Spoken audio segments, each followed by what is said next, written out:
कहीं समावेश, उन सभी धर्मों की अगर कहीं एकाग्रता, उन सभी धर्मों की एकजुटता का अगर कहीं दर्शन होता है तो बेटमा नगर में होता है। ये पावन धरा है बेटमा नगर। जरा विचार करिएगा कि स्वयं गुरु नानक देव जी भी जिस पावन धरा पर आए हों और संतों में संत सिरमौर गुरु नानक देव जी इस पावन धरा पर आकर अपनी चरण पादुका का भी स्मरण कर कर गए हों, ऐसी पावन धरा बेटमा कोई सहज नहीं हो सकती है, साधारण नहीं हो सकती।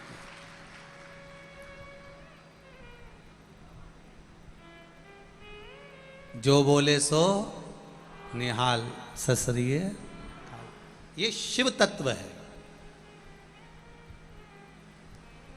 कोई प्रभु की बड़ी कृपा होती है तब जाकर यह मनुष्य का शरीर मिलता है।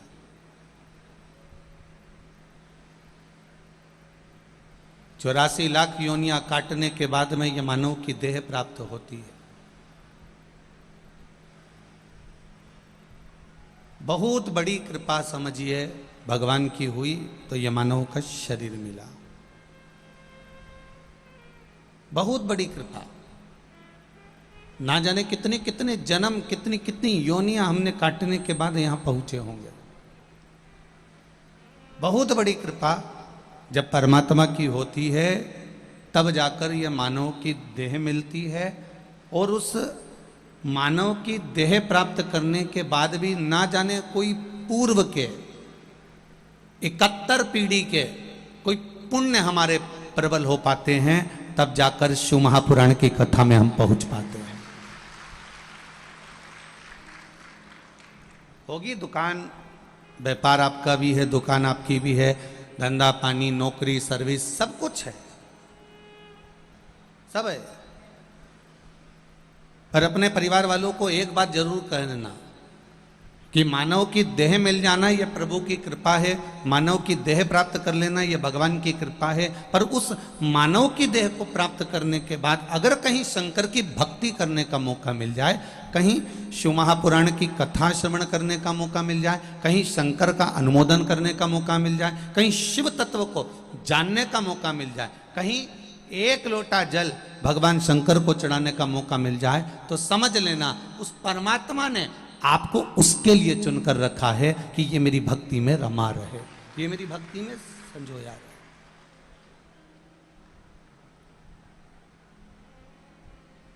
बहुत चतुर होते हैं संसार के लोग। आप लोगों ने देखा होगा कि जो बच्चे होते हैं ना, छोटे छोटे, वो बच्चे साथ में खेल रहे होते हैं और उनके पास में कोई सामग्री होती है तो वो माँ बच्चे से कहती चल इसको भी दे, ये नाना के भी दे, ये वीरा के भी दे, ये भूरिया के भी दे, दे इसको, दे निकाल तेरे पास में जेब में जो सामान ही रखी, दे इसको भी दे, इसको दे। बच्चा इतना चतुर होता है, वो एक एक सामान धीरे से मूंगफली निकालेगा, टॉफी निकालेगा, सामान निकालेगा और एक भूरिया के दे देगा, ने एक इसके दे देगा, ने एक उसके दे देगा, पर इस जेब में से सामग्री नहीं निकालेगा। तो उससे कहा जाए क्यों रे इस जेब में क्या रखा है तेरे? नीम, वो हमारी है और हमारा सामान में नी दूंगा तो नी दूंगा, मछली जाए वो नी दे, नी दूंगा में तो नी दूंगा, तो रखा है उसकी जेब में।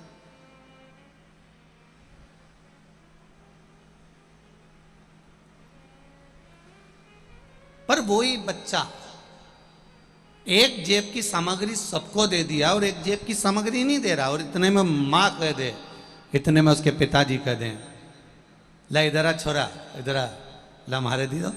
और छोरे ने जेब में से निकाल के तुरंत अपने पिताजी के, अपनी माताजी के वो सामग्री जो भी उसके जेब में होगी, टॉफी वगैरह सामान, उसने अपने पापा मम्मी को, अपने पिताजी ने, बाबूजी को ने, माताजी को दे। बस यही शिव महापुराण की कथा कह रही है। परमात्मा ने जन्म तो दिया है, मेरे देवादिदेव महादेव ने एक जेब को खाली कर दिया, आपको मृत्यु लोक में भेज दिया, जन्म दे दिया। पर मेरे देवादिदेव महादेव ने जो दूसरी जेब है जिस जेब में उसने कुछ छुपा कर रखा है वो हर किसी को देने का नहीं है। वो मेरा महादेव जैसे बच्चा अपने माता पिता को जेब की सामग्री देता है, उसी तरह ये शिव महापुराण की कथा हर किसी के लिए नहीं है। जो परमात्मा का प्रिय होता है देवाधिदेव महादेव निकाल कर उसको दे देता है। जो परमात्मा का प्रिय है। ये बेटमा नगर वालों ने वो 24 अवतार मंदिर में आके निवेदन किया होगा कि हम यहां आ गए हैं, तेरे मंदिर में आना मेरा काम है और मेरी बिगड़ी बनाना तेरा काम है। तो इन्होंने मां जाकर कहा कि अब शंकर भोलेनाथ तुम यहां तक आ गए हो तो हमारी बेटमा क्यों नहीं आई ये बताओ। जाते जाते बीच में पहले तो बेटमा पड़ता है, फिर देपालपुर आता है, तो तुम यहां क्यों नहीं आए। तब इन्होंने यहाँ के सारे शंकर जी के मंदिर पे लोटा भरी न जल चढ़ाना चालू करा। तो महादेव भी कहने लगे तो चिंता मत कर, थोड़ी रुकी जा।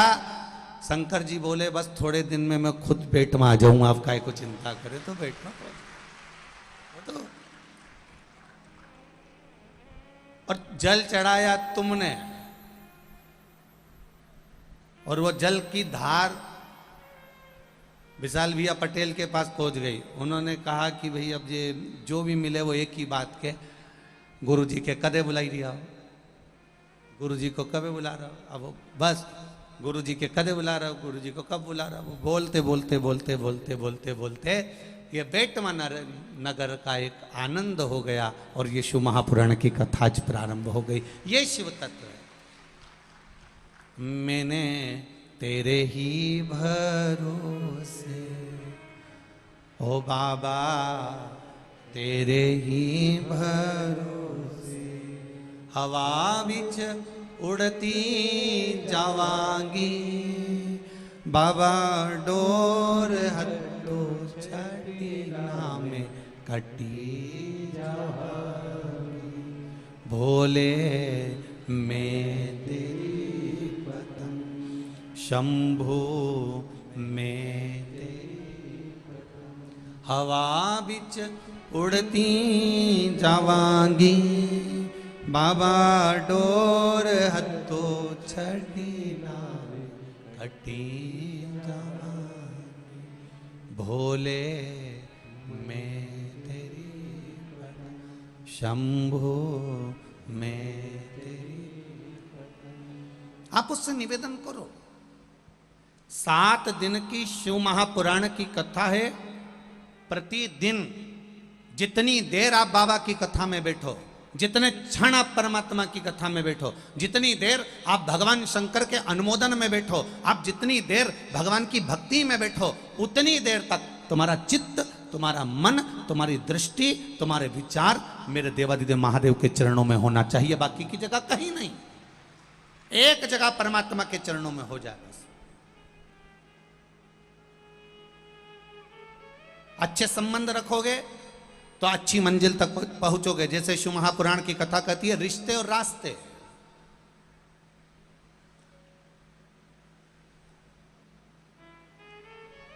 रिश्ते और रास्ते अगर अच्छे हैं तो अच्छी जगह पहुंच जाओगे।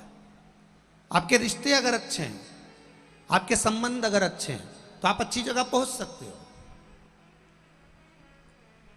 बहुत बड़े अधिकारी से मिलना है, बहुत बड़े मिनिस्टर से मिलना है, बहुत बड़े व्यक्ति से मिलना है, तो फिर आपको बहुत बड़े व्यक्ति से मिलने के लिए किसी अच्छे रिश्तेदार से पूछना पड़ता। साहब तुम्हारी माँ पहचान है क्या? हाँ साहब। तुम्हारी माँ पहचान है क्या? हाँ साहब। तो उन्होंने उससे मिले, फिर उससे मिले, फिर उससे मिले। एक दूसरे से मिलते मिलते मिलते मिलते मिलते मिलते तुम्हारे रिश्ते अच्छे थे, तुम्हारे संबंध अच्छे थे, तुम्हारी रिश्तेदारी अच्छी थी, रिश्ते अच्छे थे, इसलिए तुम सही जगह तक पहुंच गए और उससे मिल लिए। उसी तरह रिश्ते और रास्ते भी अगर सही होते हैं तो चलते जाओ चलते जाओ चलते जाओ चलते जाओ चलते जाओ, एक ना एक दिन तुम महाकाल के दरवाजे तक पहुंच ही जाते हो। ये निश्चितता है।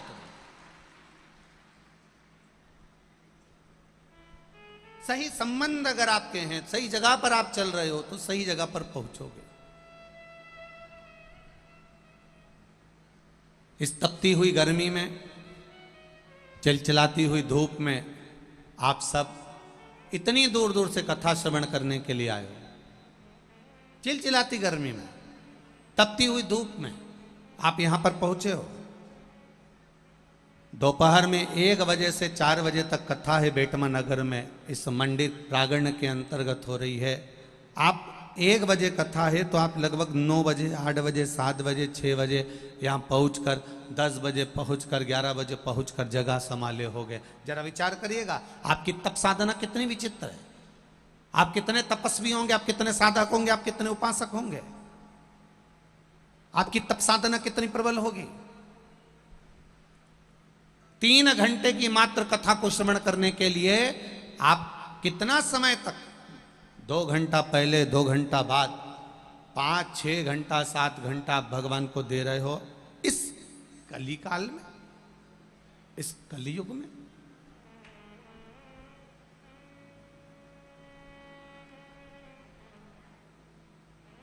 एक बात बहुत ध्यान दीजिएगा जरा, बुलाने वाला और भेजने वाला, जम के बोलो, 2 कौन कौन से हैं? एक बुलाने वाले और एक भेजने वाले। एक बुलाने वाले के सामने और एक भेजने वाले के सामने व्यक्ति को अवश्य जाना पड़ता है, जरूर पहुंचना पड़ता है। जैसे आपके यहां किसी ने पत्र भेजा, किसी ने शादी की पत्रिका दी, अभी शादियों का सीजन चल रहा था, किसी ने शादी की पत्रिका भेजी और वो तुम्हारे यहाँ निमंत्रण देना, साहब आना पड़ेगा, तुम्हें हमारे यहाँ पहुंचना पड़ेगा, साहब शादी है, न इंदौर में ये जगह पे हो रही है, न देपालपुर में यहाँ हो रही, न बेटमा में यहाँ हो रही, न यहाँ पर ये शादी हो रही है, तुम्हें तो आना पड़ेगा। मतलब वो बुलाने आया है तो तुम्हें शादी में जाना पड़ेगा। अब शादी में गए हो तो तुम क्या करने के लिए गए हो? गुलाब जामुन खाने के लिए कि खोबरा बाग? अब शादी में गए हो तो गुलाब जामुन भी खाओगा, खोपरा पाक भी खाओगे, और जो पेरावनी में कपड़ा मिलेगा वो पहन के भी आओगे। पर उससे ज्यादा जरूरी है कि जिसने तुम्हें शादी में बुलाया, एक बार उससे तो बोलो, बोलो जम के बोलो, हाँ अच्छी जम के बोलो रे बेटमा वालो, उससे तो एक बार मिलना पड़ेगा, उससे एक बार जरूर मिलना पड़ेगा, निश्चित है।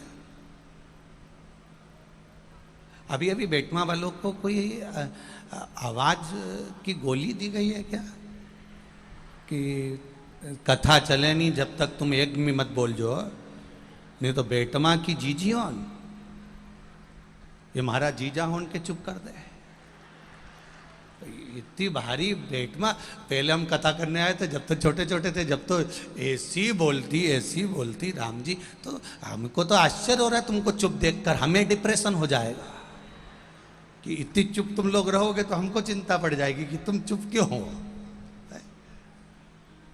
हर हर महादेव। अब जिसने तुमको शादी में बुलाया उसके सामने तुम्हें जाना पड़ेगा, एक बुलाने वाले के सामने जाना पड़ेगा और एक भेजने वाले के सामने जाना पड़ेगा। इन दोनों के सामने जाना पड़ेगा। भले तुम गुलाब जामुन खा लो, खोपरा पाक खा लो, बूंदी खा लो, सेव खा लो, नुक्ती खा लो, छम्मक लड्डू खा लो, पानी बतासा खा लो, पर आखिरी में जिसने तुम्हें बुलाया है उसके पास जाकर खड़ी होगी, बोलोगी मासी मैं आ गई, बुआ जी मैं आ गई, काकी जी मैं पहुंच गई। उसके पास जाकर खड़े होगे, उससे मिलोगे, तब जाकर तुम आओगे।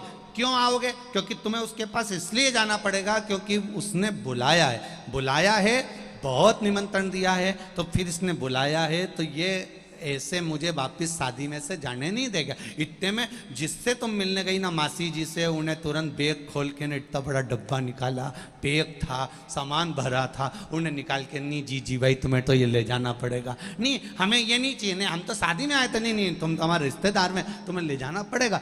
जिसने बुलाया उससे मिलकर तुम्हें जाना पड़ेगा, उसके सामने एक बार तुम्हें पहुंचना पड़ेगा। एक बुलाने वाले के सामने जाना पड़ता है और एक भेजने वाले के सामने जाना पड़ता है। जिसने तुम्हें भेजा इस संसार सागर में, एक बार अंत समय के उस क्षण में जब प्राण छूटेंगे, तब जिसने भेजा था उसके पास में भी जाकर खड़ा होना पड़ेगा कि अब तुझे क्या दूं। और अंत समय प्रभु वचन दिया तो निभाना पड़ेगा। आए ना आए प्रभु कुटुंब करेगा, अंत समय प्रभु हो वचन दिया तो निभाना पड़ेगा। अंत समय वो उसके सम्मुख में होना पड़ेगा।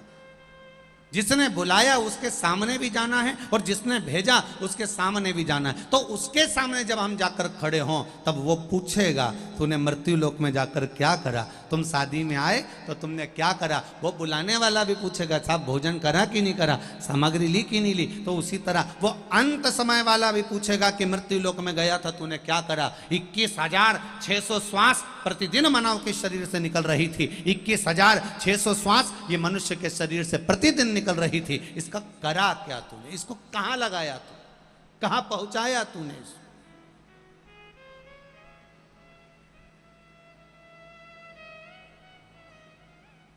एक पत्र आया है बड़ा सुंदर है, देखिए।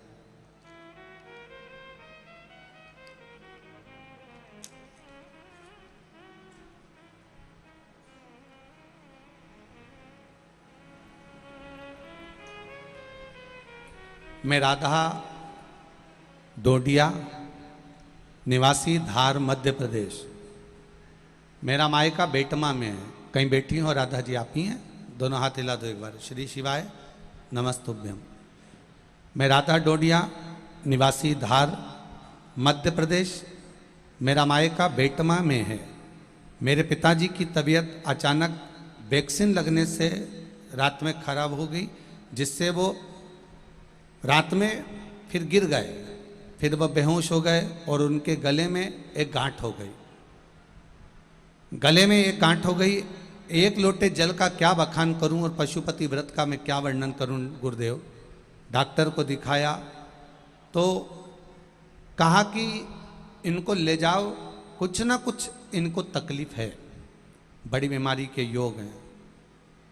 डॉक्टर को दिखाया तो उन्होंने कहा इसको बड़ी बीमारी हो सकती है, जांच होगी। जब गले में गांठ पड़ गई तब जांच के लिए लेकर गए। बाबा देवादिदेव महादेव से प्रार्थना करी कि ऐसी कोई कृपा करिए दादा कि ये ठीक हो जाए। डॉक्टर को दिखाया तो बताया कि फेफड़े में गठान हो गई है। वो फेफड़े की गठान है, इसका ऑपरेशन भी नहीं हो सकता, बड़ा कठिन काम है। बाबा से निवेदन करे, वापिस आए, शिव जी को जल चढ़ाते, जल देते। बाबा की कृपा से धीरे धीरे धीरे धीरे आराम लगना प्रारंभ हुआ। फिर बड़ौदा गए। बड़ौदा में जाकर डॉक्टर को दिखाया, इंदौर के डॉक्टर को दिखाया। उन्होंने कहा इसका ऑपरेशन बड़ौदा में हो सकता है। गुरुदेव शिव कृपा थी, बाबा की कृपा से ऑपरेशन की तारीख भी आई, ऑपरेशन भी कराया। ऑपरेशन होने के कुछ समय के बाद में फिर वापिस उनको तकलीफ हो गई और छाला पड़ गया। छाला पड़ा। छाला पड़ने के बाद डॉक्टर ने बोला कि इनको कीमो देना पड़ेगा। धीरे धीरे धीरे धीरे शरीर काम करना शिथिल हो गया, चलते चलते गिर जाते, पड़ जाते, बहुत तकलीफ में हो गए। डॉक्टर ने कहा अब सिकाई होगी। सिकाई करते कई लाख रुपए हमने लगा दिए धीरे धीरे, परंतु आराम कुछ नहीं लगा। तब किसी ने कहा सोमवार की अष्टमी वाला प्रयोग हमने करना प्रारंभ करा और शिव जी पर लाल चंदन का प्रयोग कर कर शंकर भगवान को चढ़ाते, वही लेपन उनको लगाते और एक बेलपत्र देना चालू करा। बाबा की कृपा से आज बिल्कुल ठीक हैं, अब चल रहे हैं, फिर रहे हैं। ये शिव कृपा है, ये शंकर की उदारता है। जिन डॉक्टरों ने कहा था कि अंतिम समय है, वही डॉक्टर कहते हैं अब इनका स्वास्थ्य ठीक है। ये शिव कृपा। बैठो बहन। श्री शिवाय नमस्तु। शिव तत्व इसी को कहते हैं। आप करो भरोसा उस पर। आप शिव की भक्ति कर रहे हैं, आप भगवान शंकर का गुणगान कर रहे हैं, आप शिव का स्मरण कर रहे हैं, आप शिव भक्ति में लगे हुए हैं, वो खाली नहीं छोड़े। तेरी कृपा बिना न हिले एक भी अणु, लेते हैं श्वास तेरी कृपा से तनु। हे गंगाधार मुक्ति द्वार ओमकार भोले, आयो शरण तिहारी शंभु तार तार। बखान क्या करूं मैं राखों के ढेर का, चपटी बबूत में खजाना कुबेर का। महाराज शिव की भक्ति करना, उदारता। मेरे महादेव को दिखावे से नहीं, मेरे महादेव को किसी लोभ से नहीं, मेरे महादेव को किसी आसक्ति से नहीं। शिव महापुराण की कथा कहती है महादेव को केवल अगर रिझाना है तो प्रेम के वश पर रिझाइए, सारी समस्या का हल। जम के जरा बोलो, एक लोटा जल, केवल एक लोटा जल, और उसमें कोई कीमत नहीं है, उसमें कोई धन तुम्हारा वैभव नहीं लग रहा है, तुम्हारी सत्ता उसमें नहीं जा रही है, उसमें कोई तुम्हारा वैभव या तुम्हारा धन नहीं लग रहा, केवल दिल लग रहा है, केवल हृदय, केवल चित्त, केवल वृत्ति।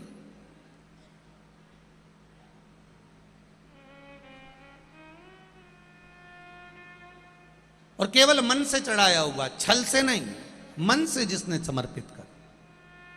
तो दो के सामने हमें पहुंचना है, एक जिसने बुलाया उसके सामने जाना पड़ेगा, और एक जिसने भेजा उसके सामने जाना पड़ेगा। बुलाने वाले के सामने भी आते आते एक बार जाना पड़ेगा, और जिसने भेजा उस परमात्मा ने जिसने हमको यहां भेजा उसके सामने भी एक बार हमको जाकर खड़ा होना पड़ेगा। आता है समय आएगा जिस समय उस परमात्मा की साक्षी में आपको जला पड़ेगा। शिव महापुराण की कथा कर रही है। एक देवराज नामक का ब्राह्मण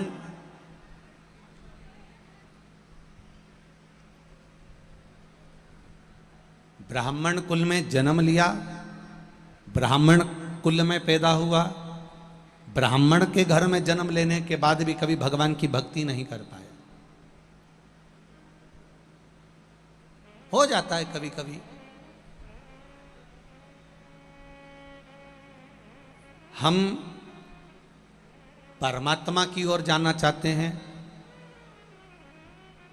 कोई संगत व्यक्ति के जीवन में ऐसी आ जाती है कि वो परमात्मा से हटाकर दूसरी ओर ले जाती है। एक बात अपने जीवन में जरूर उतार कर रखना, अच्छी जगह सतमार्ग पर जाने में अड़चनें बहुत आती हैं, और बुरी जगह गलत जगह जाने में अड़चन बिल्कुल नहीं आती है, तुरंत पहुंच जाओ। जैसे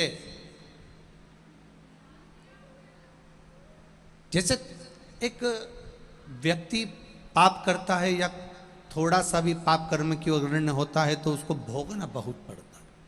आया गुस्सा, आया क्रोध, आपने चक्कू उठाया, तलवार उठाई और किसी को मार दिया। 10 मिनट का क्रोध आया, 10 क्षण का क्रोध आया, मात्र 5 मिनट का क्रोध आया, 20 मिनट का क्रोध आया, और आपने चक्कू उतारकर एक तलवार उठाकर उसको मार दिया। मारा, वो मर गया।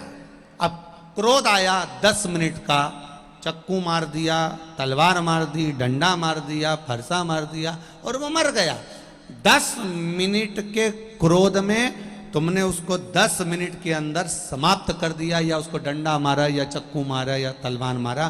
पर अब विचार करना कि 10 मिनट के क्रोध ने तुमको 10 वर्ष तक तो थाने में बंद कर पटका, 10 वर्ष तक केस चलता रहा, और 10 साल का केस होने के बाद फिर ना जाने कितने वर्ष तक तुम्हें उस कैद में पड़ा रहा।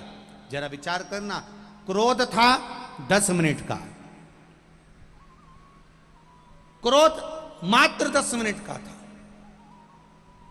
जरा सी देर का पाप कर्म तुम्हें ना जाने कितने वर्ष तक कहां सड़ाता रहता है। जरा सा पाप कर्म तुम्हारा 10 मिनट का, 5 मिनट का, 4 मिनट का, 3 मिनट का, 2 मिनट का गुस्सा, क्रोध, पाप तुम्हें ना जाने कितने कितने नरकों में भटकाता रहता है। शिव महापुराण की कथा कहती है जैसे 10 मिनट का पाप तुम्हें सालों साल रुलाता है, उसी तरह शिव महापुराण की कथा कहती है एक लोटा जल तुम्हें ना जाने कितने पापों से बाहर निकालकर पुण्य कर्म की ओर भेज देता। एक लोटा जल। भगवान की अविरल भक्ति, भगवान पर विश्वास, भगवान पर दृढ़ता, भरोसा।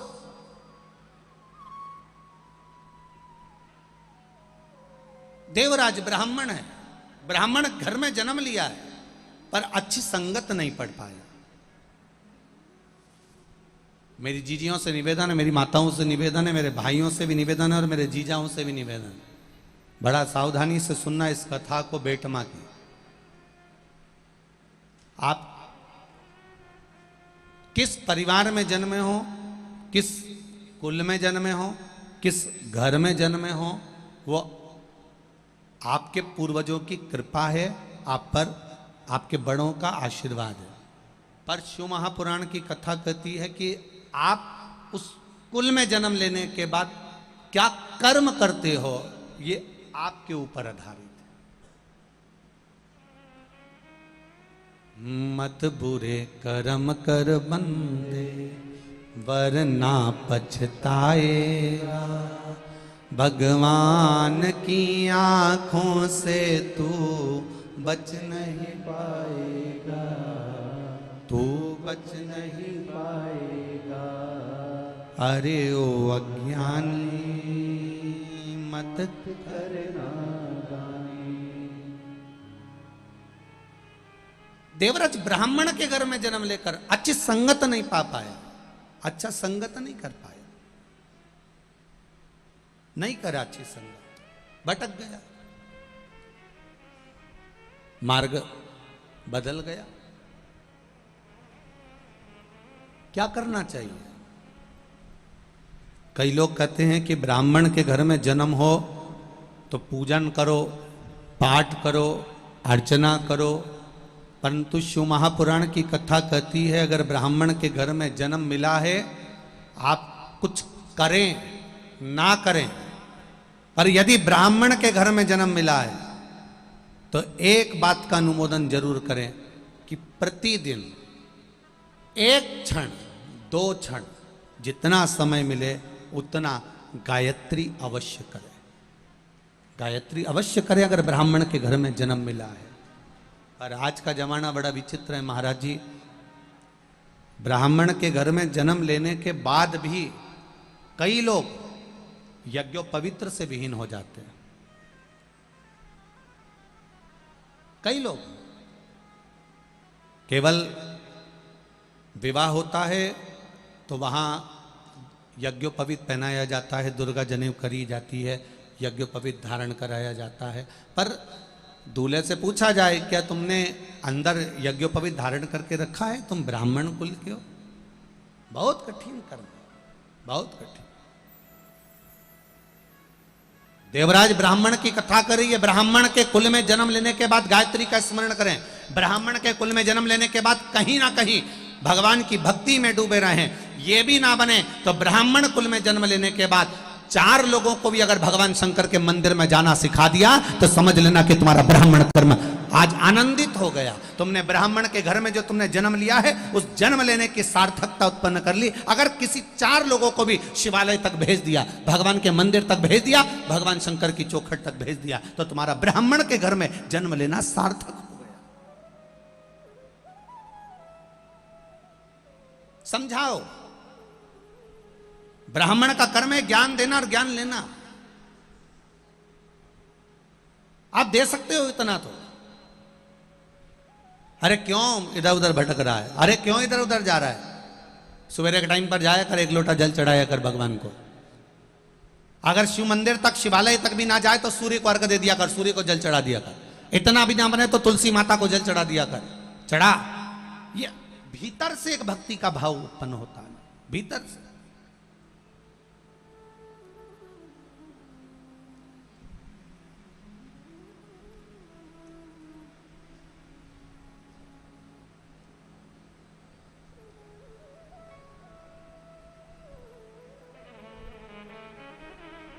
आज जब रात्रि को हम लोग आए और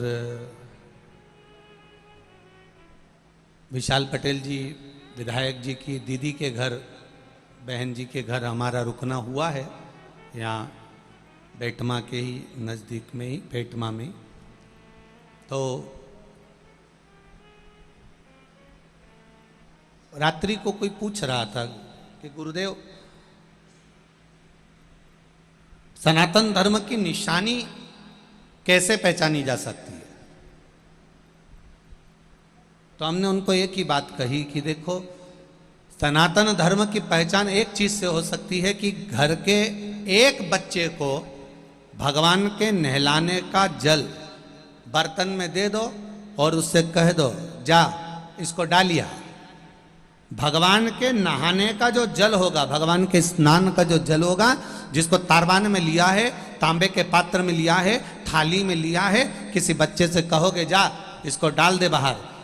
सनातन धर्म की पहचान होती है कि बच्चा भगवान के स्नान का जल ले जाकर सीधे तुलसी जी के क्यारे में डाल देता है और उसी बच्चे से कपड़े के धोए हुए पानी को बाल्टी में भर कर दे दो या जग में भर कर दे दो और उससे कह दो कि यह कपड़े का पानी है, जा डाल कर जा।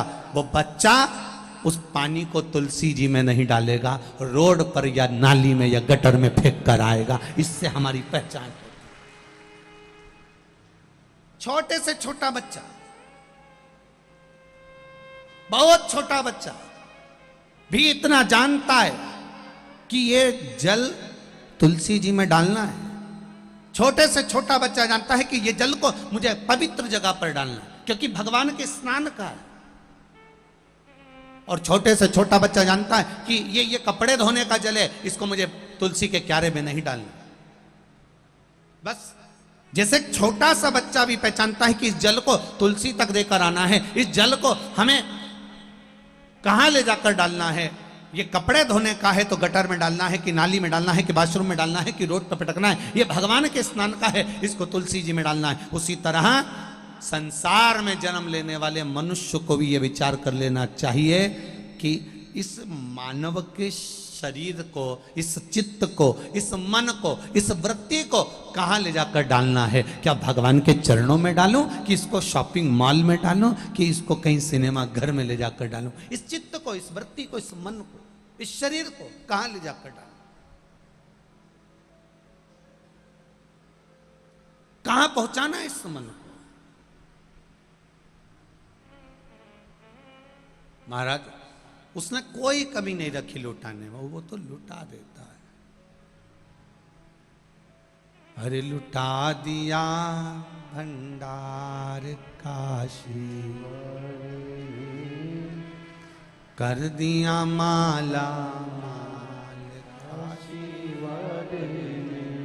लुटा दिया, हाँ लुटा दिया, लुटा दिया, लुटा दिया, लुटा दिया, हाँ लुटा दिया, हाँ लुटा दिया। अरे लुटा दिया भंडार काशी वाले ने, कर दिया माला माल का। महादेव से अपने हृदय की बात दिल से, मन से, चित्त से, वृत्ति से, भाव से कहिए। अपने हृदय से बाबा देवाधिदेव महादेव से प्रार्थना करो, हे बाबा, आपकी ये शिव महापुराण के सम्मुख में बैठकर हमें अपने हृदय की बात कहने का सौभाग्य प्राप्त हुआ। दिल से कहिए, भाव से कहिए, आनंद से कहिए। शिव महापुराण के मूल मंत्र का स्मरण करते हुए भगवान देवाधिदेव महादेव से प्रार्थना करिए। श्री शिवाय नमस्तु, श्री शिवाय नमस्तु, श्री शिवाय नमस्तु, श्री शिवाय नमस्तु, श्री शिवाय नमस्तुभ्यं श्री शिवाय नमस्तुभ्यं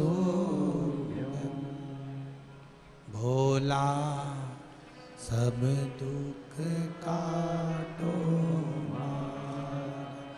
ओ भोला सब दुख काटो शिव शंकर जपूं तेरी माला भोले बाबा जपूं तेरी माला भोला सब दुख काटो ओ भोला सब दुख काटो वेश है मंगल मंगलकारी वेश है मंगल मंगलकारी शमशान वासी हमारा शमशान वासी हमारा भोला सब दुख काटो ओ भोला सब दुख काटो। भगवान शिव की कथा करे जन्म मिले अगर अच्छा गला पकड़ रहा अगर जन्म अच्छा मिला अच्छे कुल में मिला अच्छे घर में मिला अच्छे परिवार में मिला देवराज नामक का ब्राह्मण कुल में जन्म लेने के बाद भी अपने मार्ग से भटक रहा अपने मार्ग से भटक शिव कथा कर रही है भगवान शंकर का संवाद कर रहा है शिव महापुराण की कथा कर रही संगत गलत हो गई भटक गया। एक बात सुनना जरा ध्यान से जिस बेटे के लिए आपने पूरी जिंदगी लगा दी जिस पुत्र के लिए आपने मकान बना दिया जमीन बना दी जायदाद बना दी घर बना दिया प्रॉपर्टी बना दी कॉलोनी में मकान ले लिया प्लाट बना दिया थोड़ा बेटमा की माताओं और जितने लोग आस्था चैनल पर कथा सुन रहे हैं जितने लोग फेसबुक यूट्यूब पर कथा सुन रहे हैं जरा ध्यान लगाकर सुन जिस पुत्र के लिए आपने कॉलोनी में मकान लिया जिस पुत्र के लिए आपने प्लाट लिया जिस पुत्र के लिए आपने दुकान को 4 चांद लगा दिए शिव महापुराण की कथा कहती है अगर वही पुत्र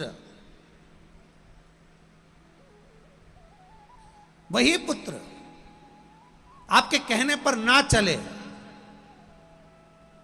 नहीं चल रहा आपके कहने पर तो एक मन पर हाथ रखकर देखना फिर ये मकान ये जमीन ये दुकान ये जायदाद आपने किसके लिए बनाई बेटे से कहा सुन बेटमा में कथा चल रही है शिव महापुराण की कथा से चालू हो रही है मेरे को छोरा मंडी तक छोड़िया कथा तक छोड़िया छोरा बोले मैं नहीं जाऊं मेरे को काम है और मालूम पड़े दोस्तों के साथ जाए और मॉल घूमता रहे या कहीं सिनेमा घर पहुंच जाए और माँ बुजुर्ग बूढ़ा व्यक्ति कह रहा है मुझे कथा तक जाना मुझे सत्संग तक जाना वो नहीं छोड़ा विचार करना जरा ध्यान लगाकर जरा विचार करिएगा फिर आपने किसके लिए कमाया इसीलिए शिव महापुराण की कथा कहती है दुकान पर जाओ व्यापार पर जाओ नौकरी पर जाओ मना नहीं है ये दुकान ये व्यापार ये नौकरी ये काम ये धंधा ये बिजनेस ये आपके बच्चों के लिए आपकी पत्नी के लिए आपके परिवार के लिए है पर शिव महापुराण की कथा कहती है काम धंधा नौकरी व्यापार व्यवसाय सबके साथ में 1 मिनट निकालकर शिवालय शंकर के मंदिर भी जाओ जो दुकान पर बैठकर कमाया वो बच्चों के लिए होगा, जो मंदिर में एक क्षण जाकर एक लोटा जल चढ़ाया ये आपके अंत अवस्था के लिए होगा और उस परमात्मा से मिलन के लिए होगा। अंत अवस्था के जाओ शिव के धाम। एक पत्र आया है, देखिए।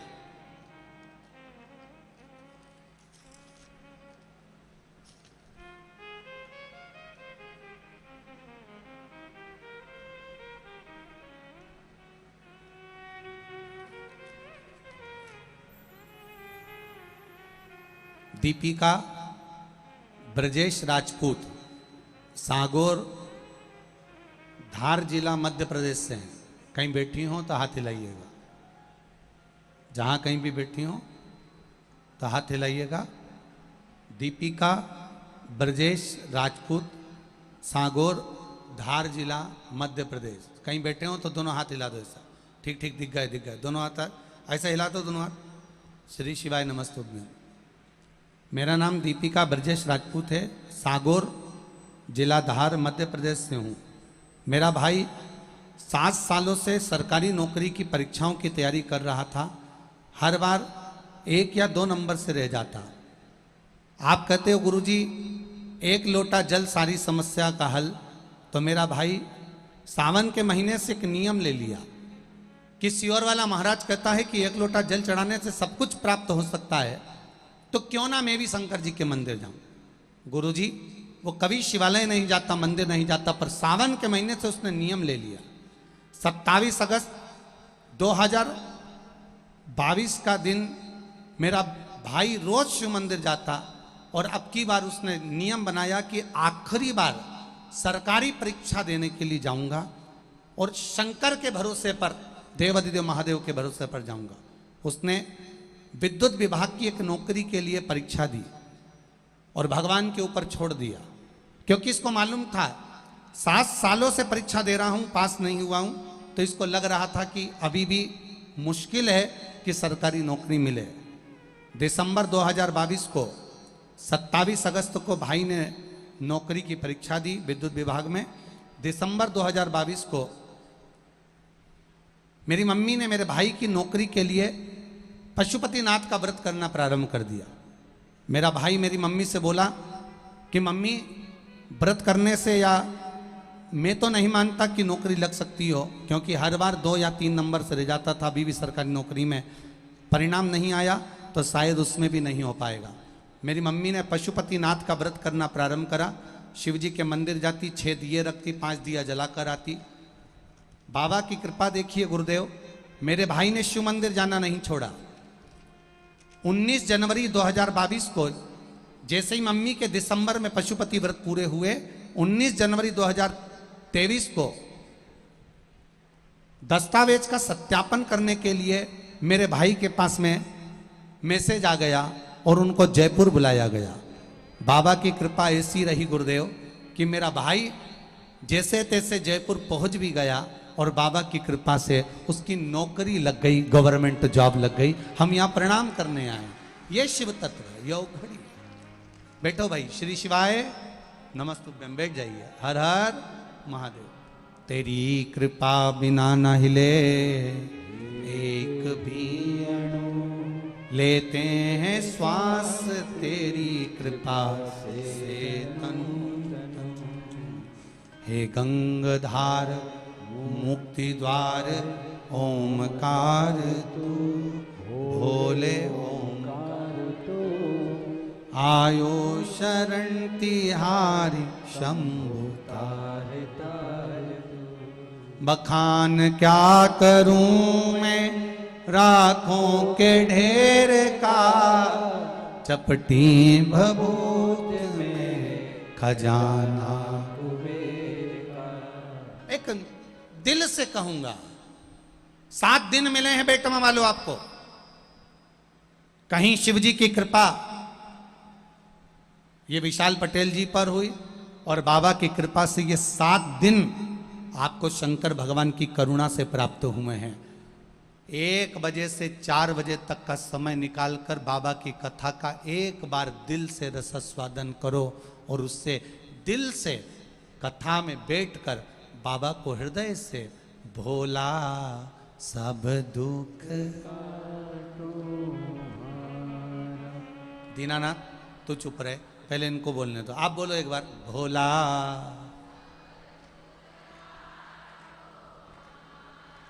शिव शंकर भोले बाबा जपूं तेरी माला, भोला सब दुख काटो। दिल से कहो उसको, हृदय से कहो उसको, मन से कहो उसको, चित्त से कहो उसको, वो सुनेगा। भोला सब दुख काटो। श्रवण करता है वो। आपने जब दिल से कहा, आपने दिल से पुकारा, वो सुनेगा। आप नौकरी करिए, व्यापार करिए, व्यवसाय करिए, बिजनेस करिए, धंधा करिए, जो करना हो करो, पर शिव महापुराण की कथा कहती है जो तुमने दुकान पर बैठकर कमाया, सवेरे 9 बजे से लेकर रात को 10 बजे तक कमाया, सवेरे 8 बजे से लेकर दुकान साफ कर कर, नौकर नहीं आया तो भी दुकान की सफाई तुमने करी, पूरा साफ माल कर कर फिर बैठे, और बैठने के बाद रात को 10 बजे जब घर गए, दुकान बंद करी, ताला लगाया, चाबी ली, बैग में डाली, सवेरे 8 बजे से लेकर 10 बजे तक ना शादी में जा पा रहे हो, ना किसी से मिलने जा पा रहे हो, ना दोस्तों के साथ बैठ पा रहे हो, ना किसी से व्यवहार निभा पा रहे हो। इतना कमाने में लग गए कि सवेरे 8 बजे से लेकर 9 बजे तक, 10 बजे तक दुकान, व्यापार, व्यवसाय, नौकरी, सर्विस, उसमें लगे रहे। पर निवेदन है, जो तुमने दुकान पर बैठकर कमाया, व्यापार में कमाया, नौकरी में कमाया, सर्विस में कमाया, ये अपने बीवी, बच्चे, परिवार के लिए कमाया। पर शंकर जी के मंदिर में 1 मिनट जाने का एक नियम बना लो। जब तुम शिव के मंदिर में जाओगे, 1 लोटा जल चढ़ाओगे, तो वो जल तुम्हें शंकर के मंदिर में शिव जी के लिए नहीं चढ़ा रहे हो, वो 1 मिनट जो तुमने शंकर भगवान को दिया है, अंत समय में वो 1 मिनट मेरा भोलेनाथ भी आपको देगा जरूर, ये निश्चित। करो उसका भजन।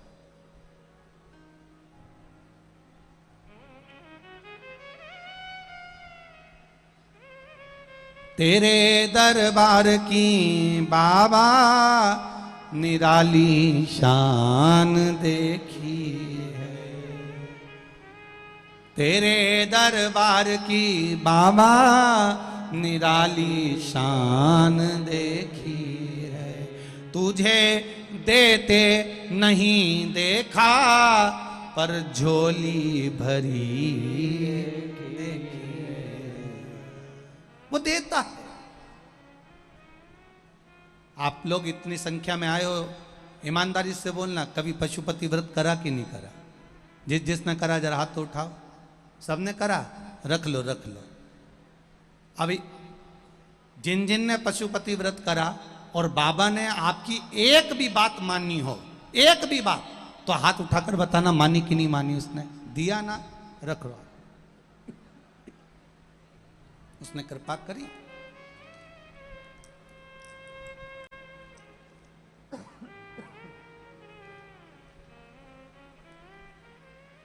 सुनता है, आप दिल से कहें वो दिल से सुनेगा।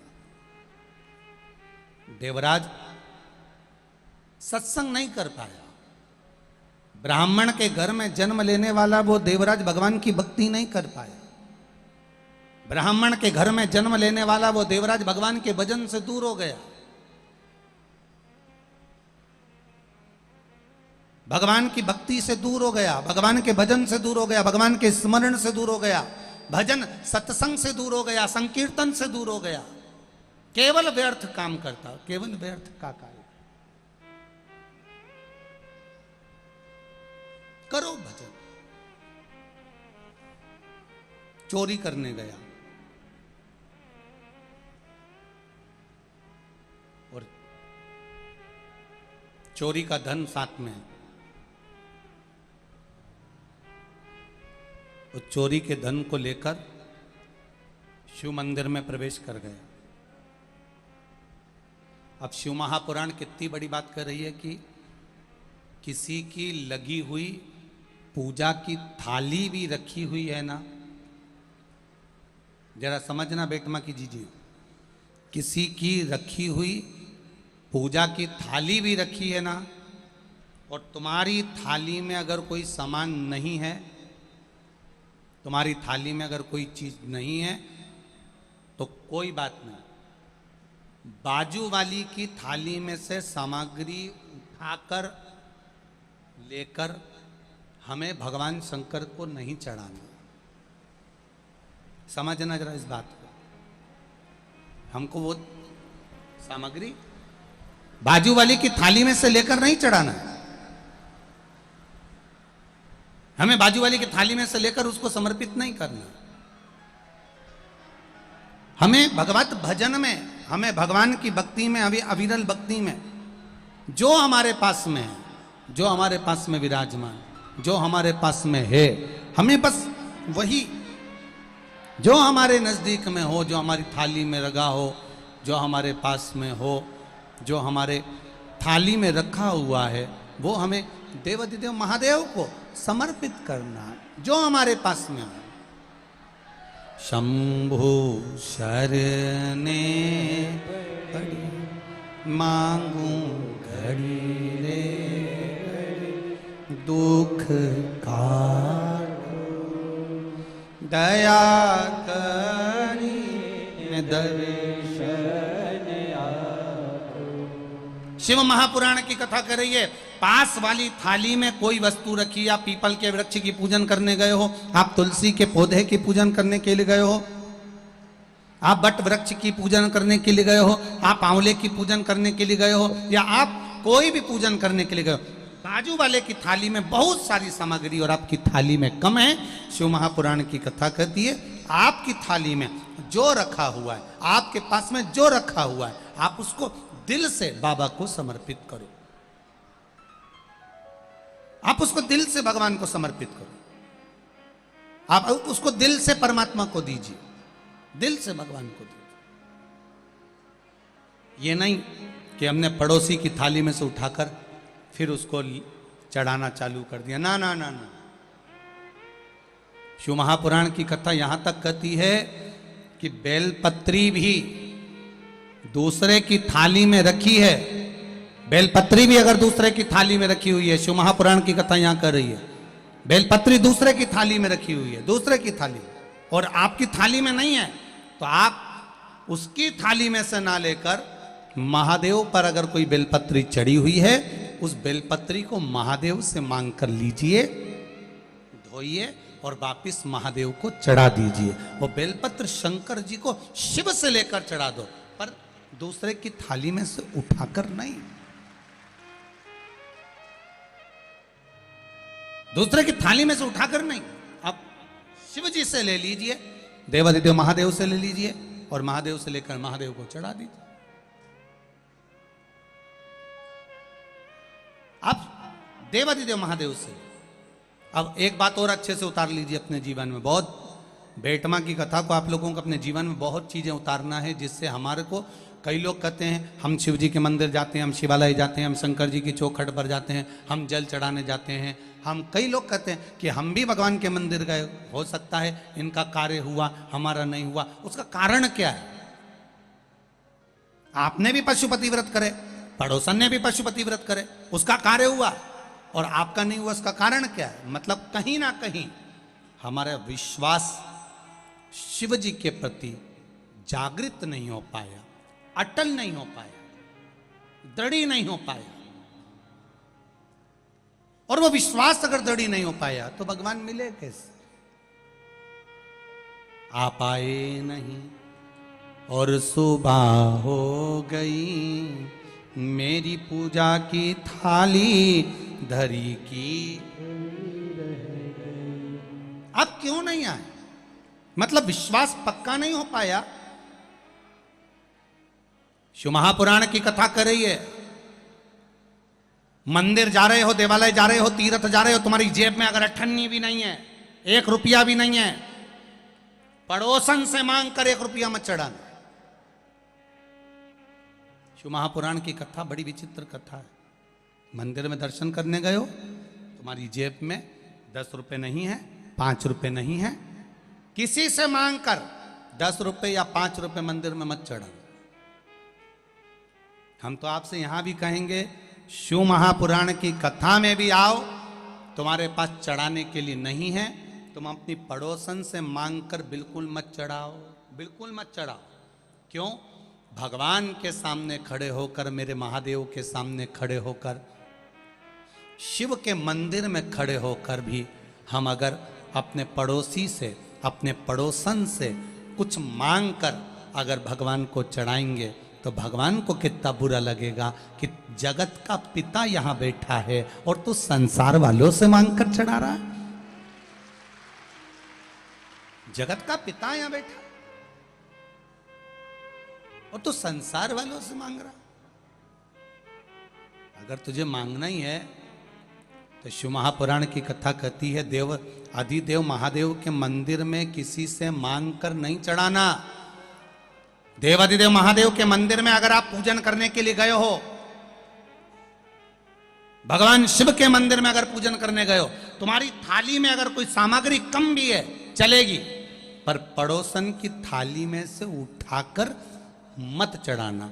शंकर जी कहते हैं, फूल नहीं है मुझसे ले लो, बेलपत्र नहीं है मुझसे ले लो, धतूरा नहीं है मुझसे ले लो। शंकर जी कहते हैं, मेरे ऊपर चढ़ी हुई सामग्री तुम वापिस धोकर मुझे चढ़ा दो, पर किसी से मांग कर मत चढ़ाना, क्योंकि मैं दूंगा तो ज्यादा दूंगा। अब आप प्रैक्टिकल करके देखो। अब एक प्रैक्टिकल करिएगा आप। पड़ोसन की थाली में से जो जो सामान उसने थाली में रखा, जो जो सामान रखा, उसका नरियल, उसकी अगरबत्ती, उसका दिया, सब तुम उठा के भगवान पे चढ़ाया हो। एक बार प्रैक्टिकल करके देखना हो। अब पड़ोसन का मुंह देखना। फिर तुमने तो उसकी थाली में से उठाकर चढ़ा दिया, अब उसका मुंह देखो तुम जरा जोरदार। अभी तक तो वो ब्रह्म कुमारी थी, थोड़ी देर में चंद्र घंटा बनने में उसको देरी नहीं लगेगी, थोड़ी देर चढ़ा दिया तुमने तो महादेव। अब वो पड़ोसन को ये लगना चाहिए कि मैंने नहीं चढ़ाया तो इसने चढ़ा दिया, उसमें क्या दिक्कत है? पर नहीं, उसका मुंह फूल गया, मेरी थाली, मेरा सामान, मेरी पूजन की सामग्री इसने कैसे चढ़ा दी, इसने कैसे दे दिया, बुरा लग जाए। पर अब शिव जी के पास में बेलपत्र चढ़ी है, शंकर जी के पास में बेलपत्र चढ़ी है, शंकर जी के पास में धतूरा चढ़ा है। शिव जी से बेलपत्र मांगा तुमने, शंकर जी से बेलपत्र लिया तुमने, और वही बेलपत्र देवाधिदेव महादेव का लेकर तुमने शंकर जी को चढ़ा दिया। शंकर जी को बुरा नहीं लगा, शंकर जी प्रसन्न हुए हैं। क्यों? शंकर जी ये जानते हैं, बहू सास से कुछ मांगे तो अच्छी लगती है, बहू पड़ोसन से कुछ मांगे तो अच्छी लगती है क्या? अरे बोलो तो रही बेटमा की जीजिए। तुम्हारे घर की बहू, तुम्हारे घर की बहू, तुम्हारे यहाँ कोई मिलने आया अड़ोसन पड़ोसन, उससे कह दे, मम्मी तुम, काकी जी हमको ला दोगी क्या, काकी जी हमारे यहाँ तुम अचार ला दोगी क्या, काकी जी तुम ये सामान ला दोगी क्या, तो सास को बुरा नहीं लगेगा? सास का नाम लिया तो लाइट भी आई गई।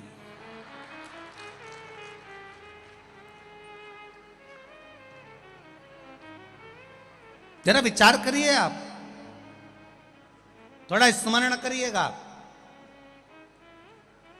घर की बहू, घर के बच्चे, घर के बेटा बेटी अपने घर के लोगों से मांगेंगे, माता पिता से, सास ससुर से, वृद्ध से, बुजुर्ग से मांगे, अच्छा लगेगा।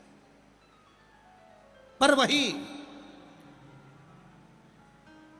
पड़ोसी से मांग रहे हैं, दूसरे से मांग रहे हैं, अच्छा नहीं लगेगा।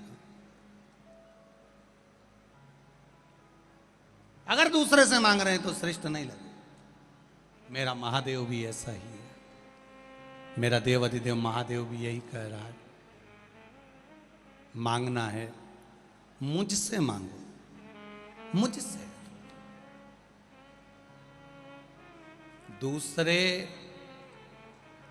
देंगे तो तेरा पेट नहीं भराएगा, दूसरा अगर देगा तो तेरा पेट नहीं भराएगा। देवाधिदेव महादेव कहते हैं अगर गोरापति शिव शंकर औघड़ी अगर देगा तो आधा चावल के दाने से जब वो संसार का पेट भर सकता है, त्रिशूल को मात्र हिलाने से पूरे ब्रह्मांड को हिला सकता है, तो शिव की कथा कर रही है केवल उसकी दृष्टि पड़ते से ही तेरे पूरे कुटुंब का पेट भरा सकता है, केवल दृष्टि।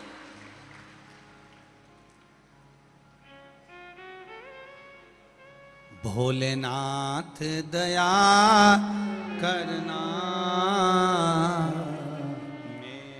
मेरे भरोसे हो, मेरे बाबा दया करना मैं तेरे भरोसे हो। ना घर के भरोसे से हूँ ना परिवार के भरोसे हूँ, ना घर के भरोसे हूँ, ना परिवार के भरोसे हूँ, मेरे बाबा दया करना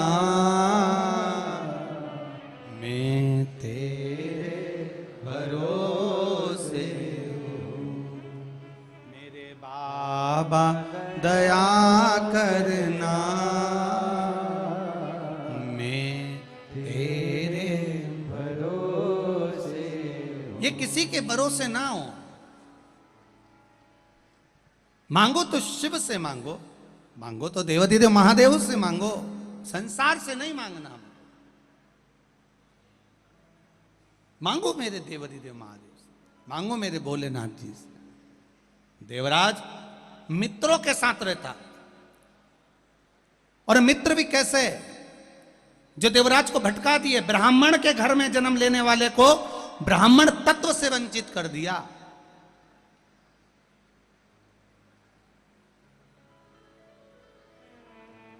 दूर कर दिया। चोरी का धन लाया, शिव मंदिर में पहुंच गया, और चोरी का धन लाकर शंकर भगवान के मंदिर में पहुंचा। कथा हो रही थी, शरीर में ताप पड़ा, ठंड लगी, दुबक कर एक कोने में जाकर बैठ गए। एक कोने में जाकर बैठा, शरीर में ताप पड़ रहा है, कष्ट हो रहा है। शिव महापुराण की कथा कहती है कष्ट है शरीर में, रोग है शरीर में, ताप है शरीर में। इस ताप को, रोग को, कष्ट को कोई दूसरा नहीं झेलेगा, झेलना आपको पड़ेगा।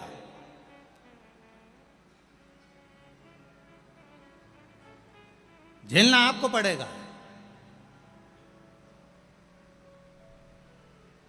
शिव महापुराण की कथा कहती है जब ताप आपको झेलना है, कष्ट आपको झेलना है, रोग आपको झेलना है, तो भजन भी जम के बोलो, जरा जम के, आपको ही करना है।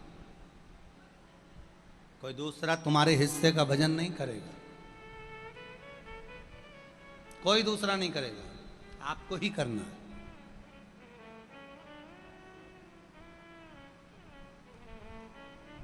चले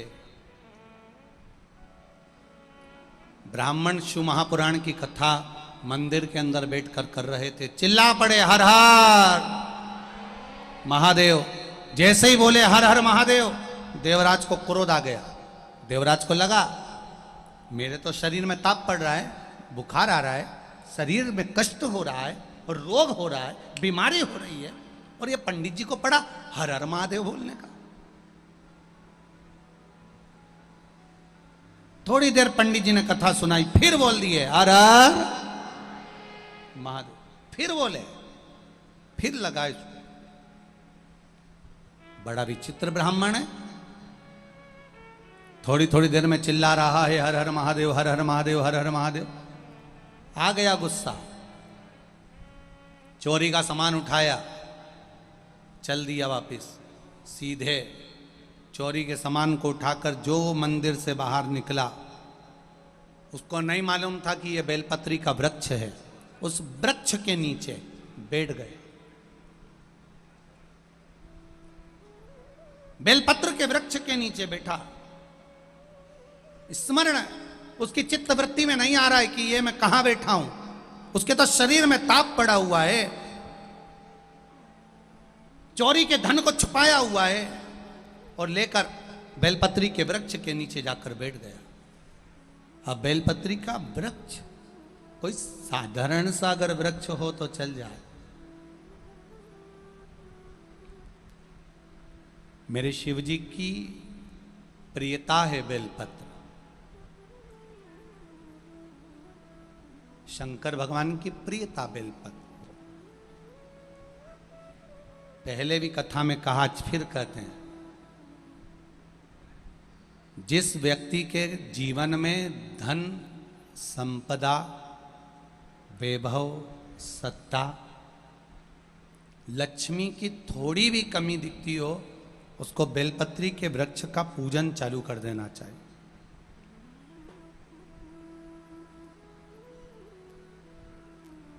जाओ सोमवार के दिन बेलपत्र वृक्ष के नीचे जल चढ़ाकर, जल का सिंचन कर कर, उसी बेलपत्र के नीचे शाम के समय पर, संध्या काल में, प्रदोष काल में भगवान देवाधिदेव महादेव गौरी शंकर का स्मरण करो।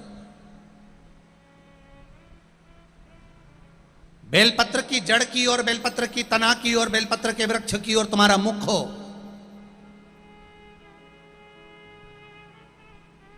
कोई आसन नहीं, कोई आसन नहीं, केवल बेलपत्र के वृक्ष की ओर तुम्हारा मुख हो। जहां बेलपत्री का वृक्ष है उसके नीचे बैठकर, उसकी छाया में, उसकी ओट में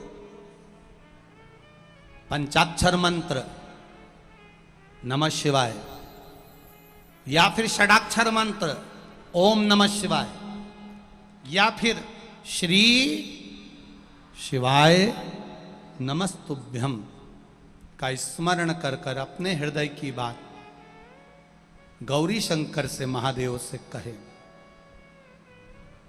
शिव महापुराण की कथा कहती है, 7 दिनों में एक दिन सोमवार का ऐसा होता है जिस दिन 33 कोटि देवी देवता बेलपत्री के वृक्ष के नीचे बैठकर भगवान शंकर और पार्वती का स्मरण करते हैं, और शिव पार्वती उनकी झोलियां खुशियों से भरते हैं। देवता भी जिनका भजन कर रहे हैं वो बेलपत्री के वृक्ष के नीचे। लक्ष्मी, मां लक्ष्मी भी बेलपत्र के वृक्ष के नीचे निरंतर विराजमान होती है। और आप लोगों से एक निवेदन और करना चाहेंगे, ये मनुष्य का शरीर जब तक रहे, ये मानव की देह जब तक रहे, जिंदगी में एक बेलपत्री का वृक्ष अपने रहते रहते कहीं पर भी लगाना, उसको बड़ा करना, उसको बड़ा कर कर, जैसे अपने बच्चे को बड़ा करते हो ऐसे लगाकर बड़ा कर कर महादेव से कहना कि मैंने अपनी जिंदगी में, मैं मर भी जाऊं, मेरे प्राण छूट भी जाएं, मेरे जाने के बाद मेरे घर के लोग एक लोटा जल चढ़ाएं ना चढ़ाएं, बेलपत्री चढ़ाएं ना चढ़ाएं, पर ये वृक्ष मैंने बेलपत्री का लगा दिया। अगर मैं मर भी गई तो मेरे मरने के बाद भी मेरे हाथ की बेलपत्र महादेव को चढ़ती रहेगी, महादेव को प्राप्त होती रहेगी। लगाओ, एक बेलपत्री के पौधे को छोटे से बड़ा करो, बड़े से बड़ा करो, बड़े से बड़ा करो, और बड़ा करने के बाद उसको कहीं तुम्हारी मर्जी पड़े जहां, उस बेलपत्री के वृक्ष को लगाओ। चले भी गए तो तुम्हारे हाथ का लगा हुआ वो बेलपत्री का पौधा, तुम्हारे हाथ की वो बेलपत्र देवाधिदेव महादेव को चढ़ती रहेगी। चले भी गए, तुमने कोई प्याऊ बनवाया मंदिर में, नहीं बनवाया। तुमने कोई भोजनशाला चलाई मंदिर में, नहीं चलाई। तुमने कोई दीवार बनवाई मंदिर में, नहीं बनवाई। तुमने कोई प्राण प्रतिष्ठा करवाई मंदिर में, नहीं करवाई। तुमने कोई अच्छा कार्य करा जीवन में, करा कि नहीं करा पता नहीं, पर एक अच्छा कार्य कर कर जाना, अपने हाथ से एक बेलपत्री का पौधा, एक बेलपत्री का वृक्ष बड़ा कर लगा कर जाना, जिससे तुम्हारे जाने के बाद भी वो बेलपत्री महादेव को चढ़ती रहे, किसी शंकर भगवान के मंदिर में चढ़ती रहे। चढ़ेगी तो शिव पर ही चढ़ेगी, बेलपत्री और कहीं चढ़ती भी नहीं, और बेलपत्री कहीं काम आएगी भी नहीं, आएगी तो शिवालय में काम आएगी। और उस बेलपत्री की महत्वता को दुनिया के लोग जब जान जाते हैं तो शंकर जी के ऊपर चढ़ी हुई बेलपत्री एक भी बच नहीं पाती, वो लेकर घर चले जाते। आज के जमाने में एक माता बेलपत्री चढ़ाती है तो दूसरी इंतजार में पल्लू लेके खड़ी मिलती है, चढ़ा मैं उठा लूंगी, उठा। एक चढ़ा रही है तो एक उठाने के लिए तैयार बैठी है। बोलो री बेटवा वाली चीजें सही है कि गलत है? वो चढ़ा रही है और तुम इंतजार में बैठी हो। श्री शिवाय नमस्तुभ्यम, झाड़ू लगाती लगाती भी श्री शिवाय नमस्तुभ्यम, श्री शिवाय नमस्तुभ्यम, ये चढ़ाएगी मैं उठाऊंगी, श्री शिवाय नमस्तुभ्यम। और इसने बस बेलपत्री चढ़ा के पूजन वगैरह करी, और पूजन कर कर इसने प्रणाम करा, श्री शिवाय नमस्तुभ्यम ये भी बोली, और बोलते से बस यूं घूमी, इतनी देर में तो गायब। अब जो घूमी उसने पलट कर देखा तो उसको लगा महादेव ने मेरी बेलपत्री स्वीकार कर ली। उसको क्या मालूम था, बाजू में जगदम्बा खड़ी थी, ले गई। अब दुनिया के लोगों को मालूम पड़ गया कि बेलपत्री का एक पत्ते का महत्व क्या है, बेलपत्री के एक पत्ते का महत्व क्या है। एक बच्ची ने लिखा, 9 साल की बच्ची,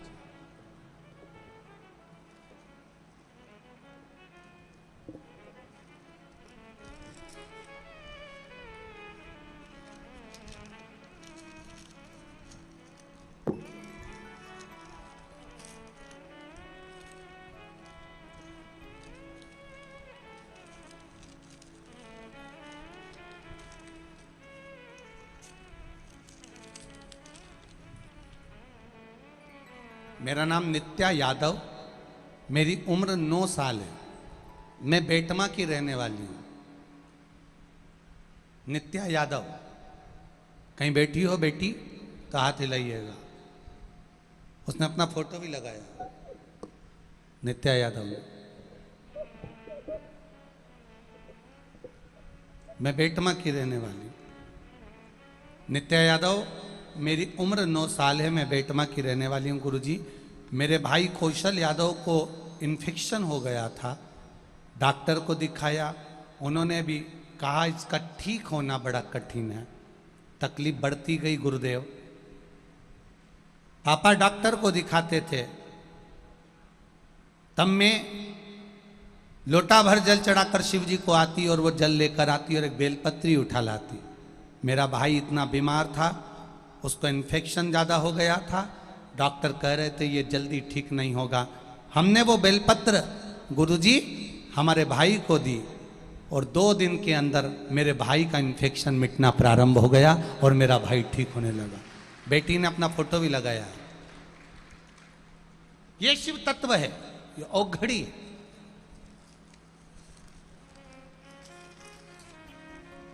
उस बेलपत्र के महत्व को जो जान गया, बेलपत्र के महत्व को जिसने जान लिया, बेलपत्र के एक एक पत्ते के महत्व को जो जान गया, वो समझ गया कि बेलपत्र की महत्वता क्या। जो नहीं जाना वो भटकता रहा, भटक रहा।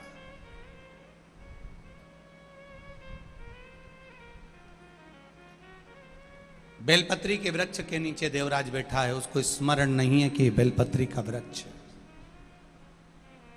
हम तो कहेंगे जैसे कल्प वृक्ष होता है,